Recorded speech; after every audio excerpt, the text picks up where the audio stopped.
Magandang araw. Ako po si Mark Lester Lirag at ito po ang aking daily devotion. Ano ang kahulugan ng ipinanganak sa Espiritu na tinalakay po ni Pastor Russell Ocampo sa 365 Daily Devotion. Ang Bible verse po ngayong araw ay galing sa John chapter 3 verse 8. Ang sabi po dito ay, "The wind blows wherever it pleases. You hear its sounds, but you cannot tell where it comes from or where it is going. So it is with everyone born of the Spirit." Sabi sa Bible verse na ito, ang pagiging ipinanganak sa Espiritu ay isang bagay na hindi natin lubos na maipapaliwanag.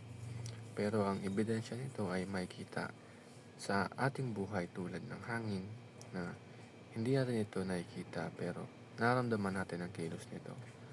Ganito rin ang bagong buhay na hatid ng Holy Spirit. Ang first teaching is, regeneration saves us when we were dead. Bago pa natin makilala ang Panginoon ay tayo ay spiritual na patay. Wala tayong kakayahan na tunay na lumapit sa Diyos sa sarili nating pamamaraan lamang. Pero nang kumilos na ang Holy Spirit sa ating buhay ay binuhay niya tayo sa pananampalataya kay Kristo.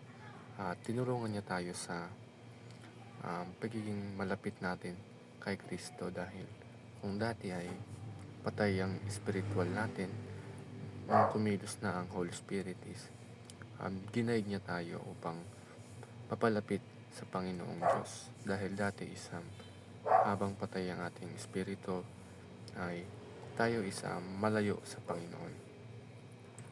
Ang second teaching is, regeneration is the important of the life of Christ.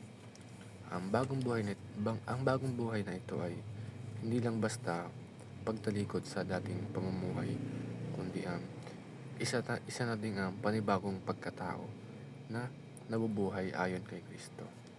Dahil hindi natin sinusunod ang laman, kundi ang Espiritu na nasa atin.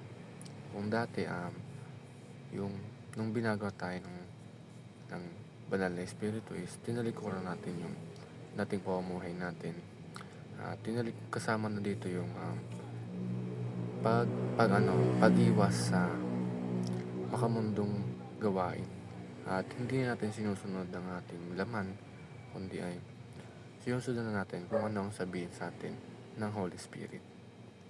Ang second teaching is, regeneration is purely God's work.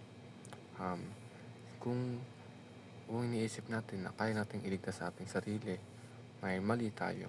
Dahil hindi natin kayang iligtas ang ating sarili at hindi natin kayang baguhin ang ating sarili sa sariling kakayahan lang natin.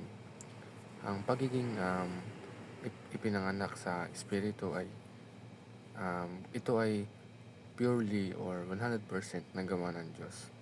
At wala tayong may pagmamalaki sa harap ng Diyos, kundi ang ipagmamalaki lang natin isang kanyang walang sawang biyaya at awa sa atin.